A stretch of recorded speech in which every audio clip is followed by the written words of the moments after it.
Good afternoon student, class 8th chapter first resources.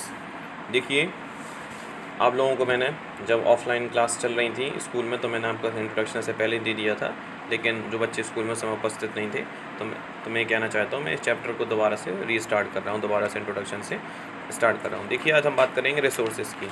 ठीक है, देखो बेटा, जो रिसोर्सेज होते हैं there are 3 type of resources: natural resources, human resources और ह्यूमन मेड रिसोर्सेज।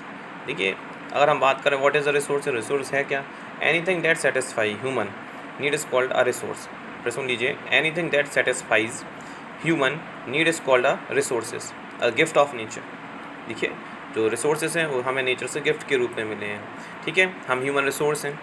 ठीक है, और ह्यूमन रिसोर्स क्या करता है, जो नेचर से दिए हुए गिफ्ट को अपनी टेक्नोलॉजी के हिसाब से, टाइम एंड टेक्नोलॉजी के हिसाब से मॉडिफाई कर लेता है, उसको हम कहते हैं ह्यूमन मेड रिसोर्स। आप देखते हैं, आप जो किताबें पढ़ते हैं, आप घर में जो आप इक्विपमेंट इस्तेमाल करते हैं, आप जो मोबाइल इस्तेमाल करते हैं, जो आप टेलीविज़न इस्तेमाल करते हैं, जो आप फ्रिज इस्तेमाल करते हैं, सब से इंसानों ने ही क्रिएट किया है। ठीक है, अब बेटा, रिसोर्सेज के रूप में हमें क्या क्या मिलता है? देखिए, रिसोर्सेज के रूप में हमें विंड एनर्जी मिलती है, विंड मिलता है, सनलाइट मिलता है। ठीक है, और नेचर से हमें मिनरल्स मिलते हैं। ठीक है, नेचर से हमें वाटर मिलता है। ठीक है, अब क्या करते हैं बेटा, हम इसे अपने हिसाब से मॉडिफाई कर लेते हैं। देखिए, विंड मिलता है तो हम विंड का बहुत अच्छा इस्तेमाल कर सकते हैं, जैसे हम विंड माइल्स कहते हैं। इसके लिए अगर हम विंड माइल्स का सही तरीके से इस्तेमाल करें तो इससे हम इलेक्ट्रिसिटी भी प्रोड्यूस कर सकते हैं। ठीक है, सनलाइट से क्या मिलता है? सनलाइट से हम क्या कर सकते हैं, हम इसे भी हम इलेक्ट्रिसिटी को प्रोड्यूस करने का एक माध्यम बना सकते हैं, सोलर पैनल के माध्यम से।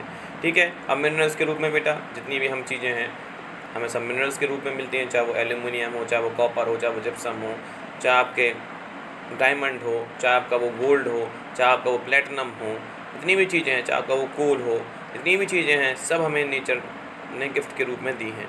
ठीक है, चाहे वो पेट्रोलियम हो। ठीक है, आजकल तो पूरी दुनिया में पेट्रोलियम की सबसे ज़्यादा डिमांड है, और इसे हम ब्लैक गोल्ड के नाम से भी जानते हैं, सबसे ज़्यादा कीमती है। जिन देशों के पास पेट्रोलियम मौजूद है उनकी जीडीपी काफ़ी अच्छी है, वहाँ के लोग काफ़ी अमीर हैं, वो देश भी काफ़ी अमीर हैं। देखिए, हमारे इंडिया के साथ खासियत क्या है कि नेचर ने हमें बहुत कुछ चीज़ें दी, बहुत कुछ मिनरल्स दिए, बस हमें क्या नहीं मिल पाया, हमें पेट्रोलियम नहीं मिल पाया, क्योंकि हम लगभग अपनी यूज़ का 70% दूसरे देशों से इम्पोर्ट करते हैं। बाकी 30% जो है वो हमारे इलाकों में निकल आता है, जैसे हम मुंबई हाई से निकाल लेते हैं, असम के दिग्बोई से थोड़ा मोड़ा निकाल लेते हैं। ठीक है, तो आप कह सकते हैं कि इसे इसलिए ब्लैक गोल्ड नाम दिया गया क्योंकि सबसे ज़्यादा जो डिमांड है इस समय वो पेट्रोलियम की ही है, पेट्रोलियम नेचुरल गैस की। ठीक है, जिन देशों में रिसोर्स मिला है उन देशों के साथ ये दिक्कत है, जैसे आपने सुना होगा सऊदी अरब, Qatar, Bahrain, Buren, Iraq, Iran, है ना। इन देशों के साथ एक समस्या है कि इन देशों के साथ, जैसे सऊदी अरब एक देश है, वहाँ पेट्रोलियम संपन्न देश है, बहुत पेट्रोलियम मिलता है और दुनिया में सबसे ज़्यादा इंपोर्ट करने के मामले सबसे आगे रहता है। ठीक है, अगर देखा जाए तो दुनिया में सबसे ज़्यादा पेट्रोलियम किस देश के पास है, तो वो वेनेजुएला के पास है। ठीक है, साउथ अमेरिका कॉन्टिनेंट की एक कंट्री है जिसका नाम है वेनेजुएला, कैपिटल है इसकी कराकस। लेकिन ये देश जो है इस समय गरीबी के अभाव से जूझ रहा है, क्योंकि इस देश की इकॉनमी अभी ठीक नहीं है। अगर हम बात करें सऊदी अरेबिया की, सऊदी अरेबिया क्या करता है, अपनी जीडीपी का लगभग 50% जो हिस्सा है वो अरेबियन सी के पानी को प्यूरीफाई करने में देता है, क्योंकि उनके देशों में पानी की बहुत समस्या है। ठीक है, तो हर देश में जो रिसोर्स हैं वो एक से नहीं है।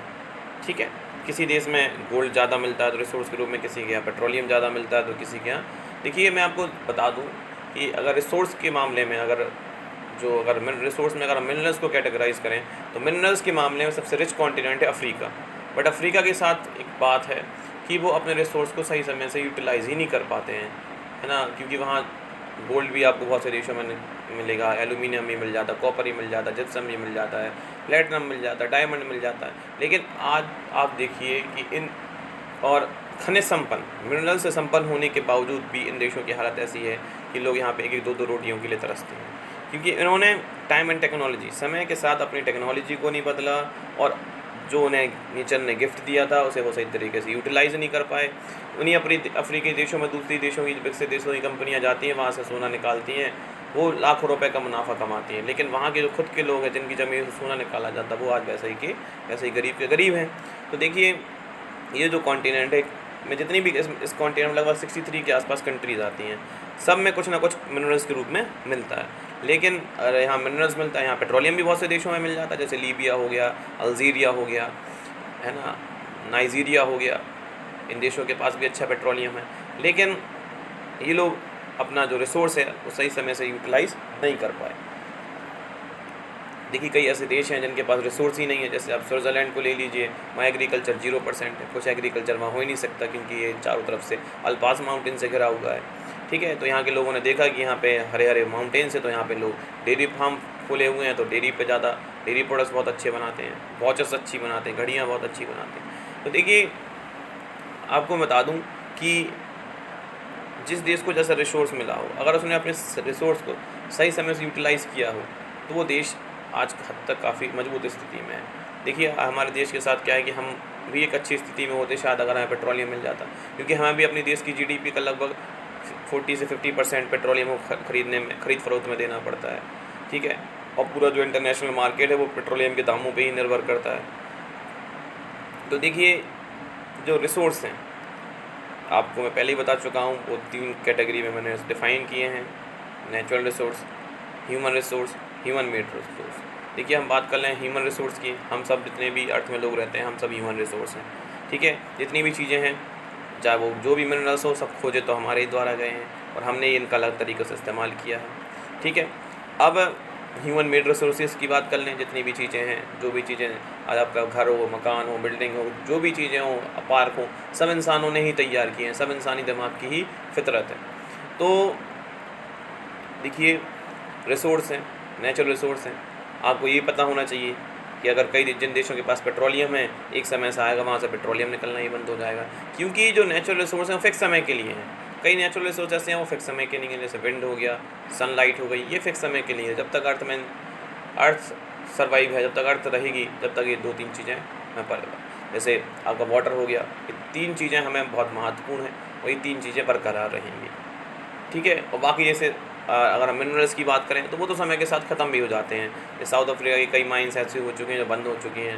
देखिए साउथ अफ्रीका जो है गोल्ड के मामले में, लगभग दुनिया का 30% जो गोल्ड है वो साउथ अफ्रीका से ही आता है, डायमंड में भी है ना। तो एक समय ऐसा आएगा कि यहाँ से शायद डायमंड और गोल्ड निकलना ही बंद हो जाए, क्योंकि नेचुरल रिसोर्स है, समय के साथ ख़त्म भी होते हैं।